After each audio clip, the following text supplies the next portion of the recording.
palabras. Bueno, tiene la palabra Alejo Padilla. Qué difícil que es hablar después de la rusa, tenemos que haber hecho una publicación, pero bueno, estas discusiones sobre quién hablaba antes y quién hablaba después también nos ocurría en los primeros juicios cuando yo era mucho más joven, ellas siguen igual de jóvenes. Circuló, es cierto, a todos nos impactó esa foto del juicio de Checolás en el año 2006, donde yo tengo una cara más parecida a la de mi hijo que a la que tengo ahora, pero estábamos en el mismo orden. Y a mí me iba haciendo algunas anotaciones mientras hablaban Guadalupe y Miriam, y son millones las cosas que querría contarles en este momento y de esta suerte de reencuentro que tenemos después de haber atravesado esos procesos, pero que no fueron las únicas luchas que de algún modo compartimos. Yo venía así de la defensa y del patrocinio de Chicha Mariani, de Alfredo Bravo, también fundador de la PDH, que fue torturado acá por Miguel Osvaldo Checolás, con una técnica bastante utilizada, ¿sí? Especialmente por un médico, ¿sí? El médico Vergés, que era del submarino. Un médico que además cuando hablaba con los torturados les decía: ¿vos creés que vas a poder aguantar la próxima tortura? Y hay algunos testimonios sobrevivientes que cuentan en detalle cómo incluso hablaban con otros médicos acerca de cuál iba a ser la posibilidad de que sobreviva a la próxima sesión de torturas. Y digo, Alfredo Bravo fue torturado también acá en La Plata por Miguel Osvaldo Checolás, y en los años 90, por ejemplo, para recordar los años de impunidad, acá hay algunas cosas que damos por sobreentendidas, porque estoy hablando, o sea, a un público, sí, universitario, pero en esos años, después de las leyes de violencia de vida y punto final, Videla, qué sé yo, Mart, Checolás, caminaban por las calles, se iban a los canales de televisión como si nada hubieran hecho. Después de los vuelos de la muerte, los centros clandestinos de detención, todo el aparato concentracionario de la dictadura fue y se llevó adelante en la más absoluta clandestinidad. Por eso las dificultades que tenemos en producir prueba. Tenemos dificultades porque la solución que habían propuesto para enfrentar a los movimientos sociales, a las luchas sociales y fundamentalmente al movimiento sindical y al movimiento estudiantil, que fueron los más perjudicados y donde más desaparecidos hubo, y a ustedes les consta, porque tienen las placas al ingreso de esta facultad, para enfrentar eso plantearon algo similar a la solución final. Centros clandestinos que terminaban en vuelos de la muerte o enterramientos NN. Y en 1983, como sociedad, nos dimos la tarea de enfrentar esto con las herramientas de la justicia, la memoria y procesos de producción de verdad. No fue fácil porque siempre hubo poderosos vinculados a las grandes empresas, vinculados a los grandes medios de comunicación, vinculados a estos funcionarios civiles de los que hablaba Miriam, que se opusieron férreamente a las luchas por la memoria, la verdad y la justicia durante todos estos 40 años. Los primeros años de democracia, además de la inactividad de los jueces que miraban para otro costado, las falencias incluso o las dificultades que afrontaba el propio juicio de las juntas, el 99% de los jueces decidía mirar para otro costado, que sea la justicia militar la que lleve adelante los procesos para investigar las violaciones a los derechos humanos que había sufrido nuestro pueblo. Obviamente la justicia militar no hizo nada y fueron años donde le quitaban la competencia a los jueces y los jueces no se quejaban por eso. Tal vez se quejan si no los ponen en ascenso, en un traslado, o no les quieren hacer pagar ganancias. Pero por eso, por cumplir su función e investigar el robo de niños, la tortura, la desaparición y la peor masacre que sufrió la Argentina, no, se quejaron por eso. Vinieron los juicios, se llevó adelante el juicio a Camps, el juicio a la Junta, después hubo otro mega juicio bastante importante, pocos jueces reivindicaron la competencia civil, se llama la competencia penal. Bueno, ahí es donde yo empiezo a tener contacto, porque mi padre fue uno de esos jueces y creó con un grupo de estudiantes, con Chicha Mariani y con otros aliados, en lo que yo podría decir una asociación lícita, no una asociación ilícita, lo que se conoce como el equipo de antropología forense. Eran jóvenes no graduados que decidieron ponerle nombre y buscar mecanismos para poder identificar, conocer el horror y la magnitud de lo que ocurrió en la Argentina. Eran jóvenes que en su gran mayoría no tenían ni siquiera el título universitario. ¿Por qué? Porque los que tenían el título universitario, los médicos, los antropólogos, preferían no inmiscuirse en estas cuestiones, al igual que los jueces. Porque la mecánica de la Argentina era que ningún gobierno constitucional terminara su mandato. Luego vienen las leyes de belleza de vida, punto final, las claudicaciones, el Poder Judicial que las consiente, también, nuevamente, pocas excepciones. El trabajo de las abuelas y las madres de Plaza de Mayo, fundamentalmente las abuelas, que empezaron a señalar la necesidad de lograr devolverle a esa familia, a ese niño, la identidad, que tenía un origen, que había una familia que nunca los había abandonado, que habían nacido en muchos casos en centros clandestinos de detención, pero ahí se desplegaron también los poderes mediáticos con hombres como Neustadt, Mariano Grondona y muchos de los que ahora vemos que eran los seguidores y los jóvenes que acompañaban a esos periodistas para oponerse al trabajo de las abuelas. El reconocimiento mundial logró que esa se transformara en una política de Estado que superara incluso las resistencias del poder concentrado. Vinieron las leyes, los indultos, la impunidad.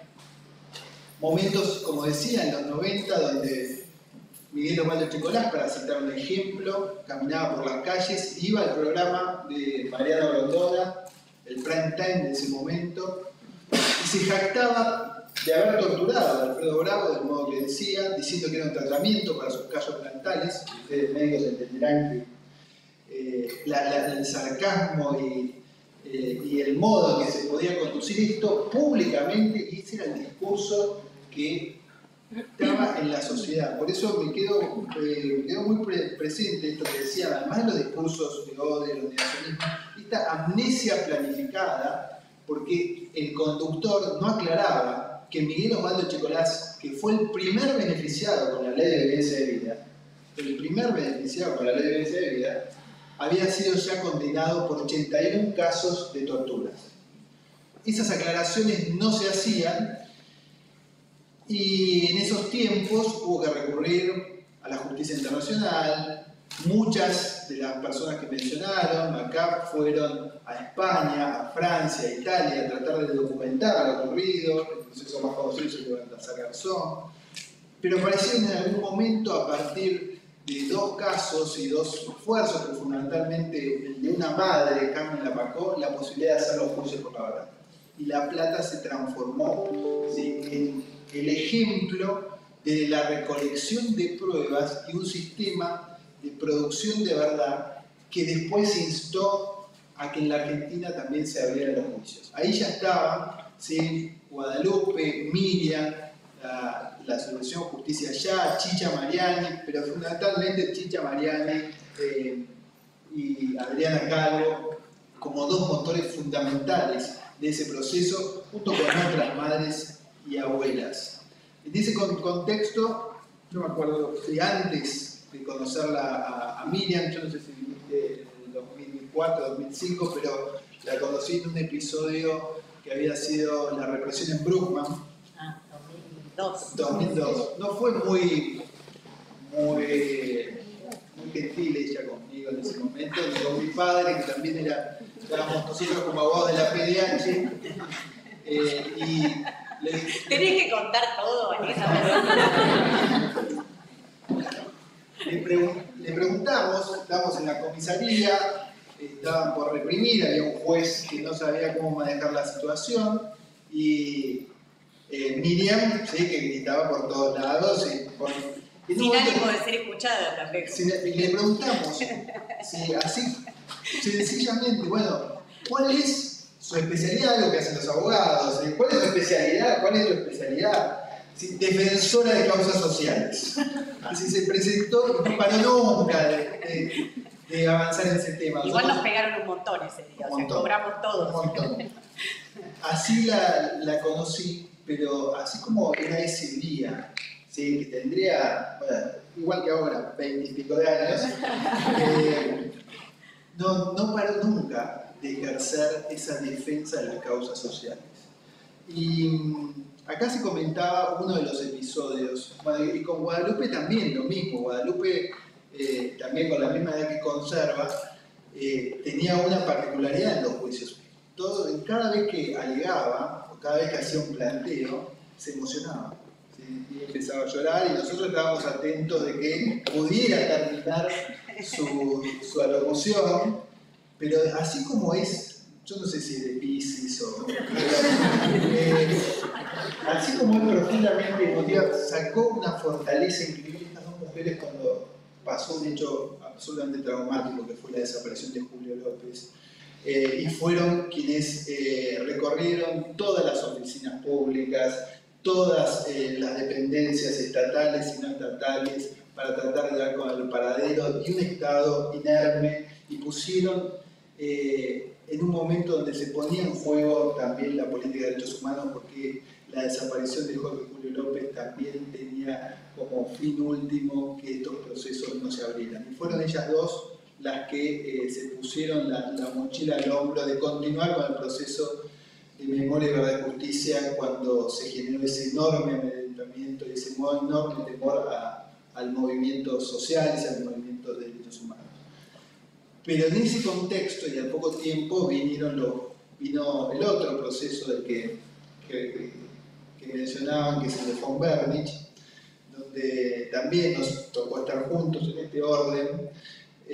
Imagínense que yo siempre perdía todas las discusiones, pero en fin, más allá de eso, hubo una de esas que era la de los funcionarios civiles. Y en primer lugar, cuando señalamos la necesidad de investigar a los funcionarios civiles, yo llevaba el caso de Jacobo Timerman, que estaba muy emparentado al caso Papel Prensa, donde hay incluso un libro de Camps que relata todos los testimonios obtenidos de tortura. Y eso lo ponían como herramienta ante la opinión pública para demostrar que efectivamente había razones para torturarlos, había razones para investigarlos, había razones para privarlos ilegalmente de la libertad a este grupo empresario, en este caso particular que me tocaba representar a Jacobo Timerman.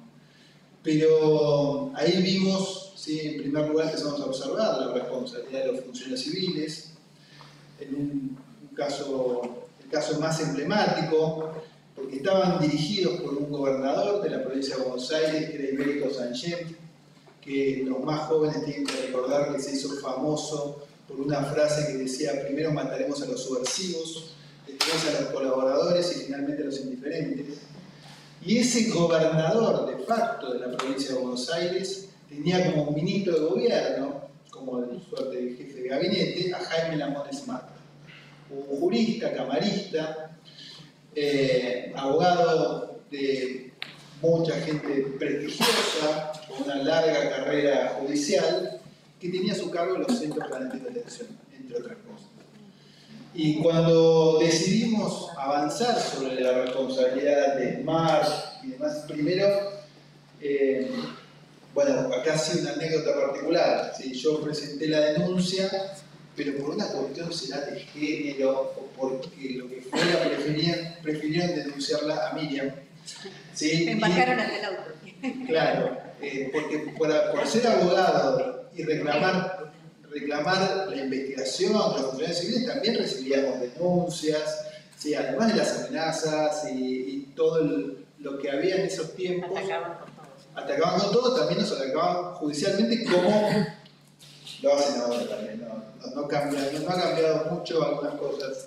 Y yo le decía todos los días: dejá que me hago cargo yo, me presento yo, no, dejar que... Así que el grado de comunidad y de fortaleza y de valentía de las mujeres es inmenso. Me pasa algo raro, porque yo todas estas frases siempre las decía en relación a mujeres como Adriana, Chicha, y ahora estoy diciéndolo en relación a ellas. Pero además del juicio, las editoriales de los diarios. El diario La Nación, de los domingos, en favor de a quien apodaban, ¿sí?, el propio diario, amigablemente como Jimmy Smart. Bueno, ayer Jimmy Smart recibió la 7ª condena a reclusión perpetua. Y ya no hay una discusión en torno a si era una persona que había participado o no. 7ª, ¿no? Sí, ninguna firma al día de hoy. Pero ninguna firme al día de hoy, sí, porque la Corte Suprema de Justicia de la Nación se toma en algunos casos su tiempo, y cuando son cuestiones que afectan al Poder Judicial, por traslado de los jueces, lo puede resolver por parsalto en 48 horas. Pero eso ténganlo en cuenta, ¿sí? Pero la 7ª condena dictada por diferentes jueces, y con esto lo que nosotros queríamos demostrar, ¿sí?, además de la responsabilidad puntual, es que no es solamente responsable aquel que participaba de la tortura, o para hablar de otro genocidio, el que baja la palanca de la cámara de gas en Auschwitz, sino quienes daban las órdenes, quienes estaban detrás del escritorio, quienes omitían hacer lugar a los habeas corpus, quienes conocían lo que ocurría y con responsabilidades no actuaban. Ese es todo el trasfondo que permitió que se normalizara y que se pudiera llevar adelante un genocidio como el que ocurrió en la Argentina. Por eso es tan importante estos espacios de memoria, por eso es tan importante que los jóvenes asuman el compromiso de defender la democracia y los derechos humanos, en este caso concreto los procesos de memoria, para que no se repitan, porque el nunca más es algo que se construye todos los días. No está dado. Hoy con los discursos negacionistas, los discursos del odio, los discursos que pretenden relativizar lo ocurrido, se está poniendo en riesgo nuestros valores fundamentales de nuestro sistema de convivencia. Sepan que los jóvenes siempre fueron los más atacados, precisamente porque fueron a defender aquellas banderas sociales por las que creían y peleaban y consideraban justas. Estas, porque si soy defensora de las causas sociales, está dispuesta a defender desde que tenía 20 años hasta seguramente después de enterrada va a seguir defendiendo. Al igual que Guadalupe.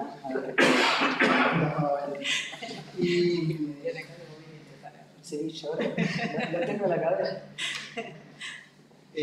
La Plata fue una ciudad muy particular, muy golpeada.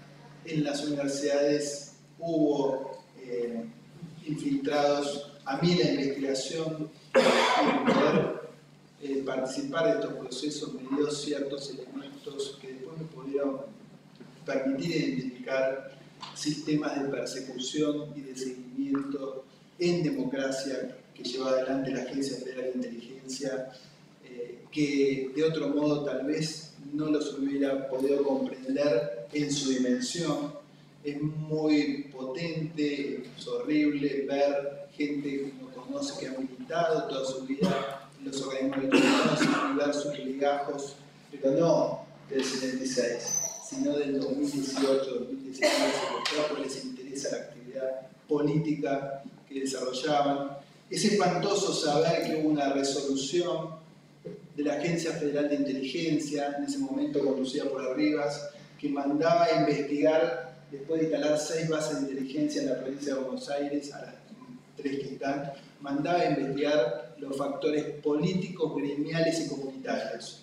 Y esas investigaciones lo que buscaban, además de demostrar la torpeza con la que se movían, porque en un caso, por ejemplo, pidieron la RT porque se cayeron a instalar una de las cámaras en un, no sé si era... No, de Barrio de Pie. De Barrio de Pie. El local de Barrio de Pie. En un local de Barrio de Pie.